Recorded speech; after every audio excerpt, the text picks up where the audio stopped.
কাৰোবাক কষ্ট দিলে নিজেও কষ্ট পাবা এইটো প্ৰকৃতিৰ এটা ভয়ানক নিয়ম আজি নহলে কাইলৈ যিমান মানুহ চিনিব পাৰিবা সিমানেই অকলে থকাৰ ইচ্ছা বাঢ়ি যাব আৰু তেতিয়াই বুজিব পাৰিবা যে অকলশৰীয়াই কেতিয়াও বেইমানি নকৰে তুমি টকা উপাৰ্জন কৰা ভালপোৱা আৰু সম্পৰ্ক এনে আহি যাব কাৰোবাৰ সম্পৰ্কে কোনোবাই বেয়াকৈ কিবা ক'লে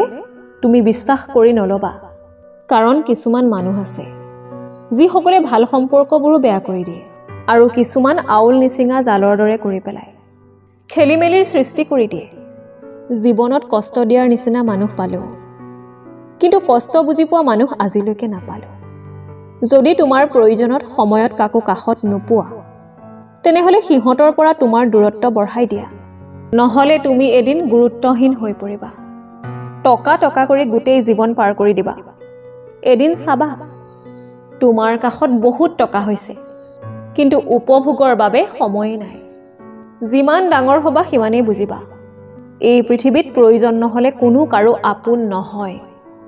জীৱনত এজন ব্যক্তি দুবাৰ সলনি হয় যেতিয়া তেওঁৰ সপোনবোৰ পূৰণ হয় যেতিয়া তেওঁৰ সপোনবোৰ ভাঙি যায় যিয়ে তোমাক ভৰসা কৰে বিশ্বাস কৰে তেওঁৰ লগত কেতিয়াও প্ৰতাৰণা নকৰিবা মন কৰিবাচোন যাৰ কাৰণে তুমি ভালে থাকিব পৰা নাই তাকে তুমি বেছি ভাল পোৱা অৱহেলা কিমান ভয়ানক কেৱল তেওঁহে বুজে যি প্ৰিয়জনৰ কাষত অৱহেলিত সৰল মানুহবোৰৰ সকলোতকৈ ডাঙৰ ভুল হ'ল কিছুমান মানুহৰ অভিনয় বুজিব নোৱাৰা জীৱনত ভালে থাকিবলৈ লোকৰ কথাত কেতিয়াও কাণ নিদিবা নিজৰ মতে আগুৱাই যোৱা কিছুমান মানুহ আপোন নহব জানিও আমি তেওঁলোকক ভাল পাই যাওঁ হয়তো এয়াই নিস্বাৰ্থ ভাল পোৱা বিশ্বাস হেৰাই নিশ্বাস বন্ধ হৈ যায় তথাপিও মানুহৰ অভিমান নামৰ অভিনয়বোৰ বন্ধ নহয় কাকো বেছি ভাল বা বেয়া বুজাবলৈ নাযাবা ইয়াৰ পৰা তুমি নিজেই বেয়া হৈ যাবা জীৱনত এনেকুৱা এজন প্ৰিয় মানুহ থকা উচিত যিয়ে বুজিব আৰু বুজাব কিন্তু কেতিয়াও এৰি নাযাব ভাল লগা আৰু ভাল পোৱাৰ মাজত পাৰ্থক্য ক'ত জানা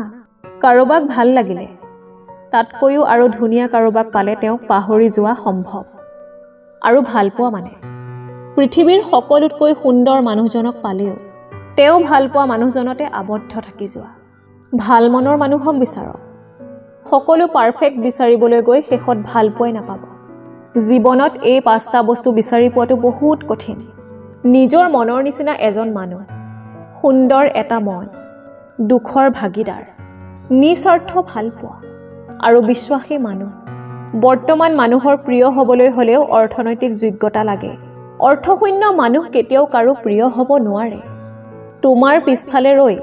যিসকলে তোমাক লৈ সমালোচনা কৰে তেওঁলোকক তোমাৰ পিছফালে ৰাখা কাৰণ সিহঁত তোমাৰ কাষত থকাৰ যোগ্য নহয়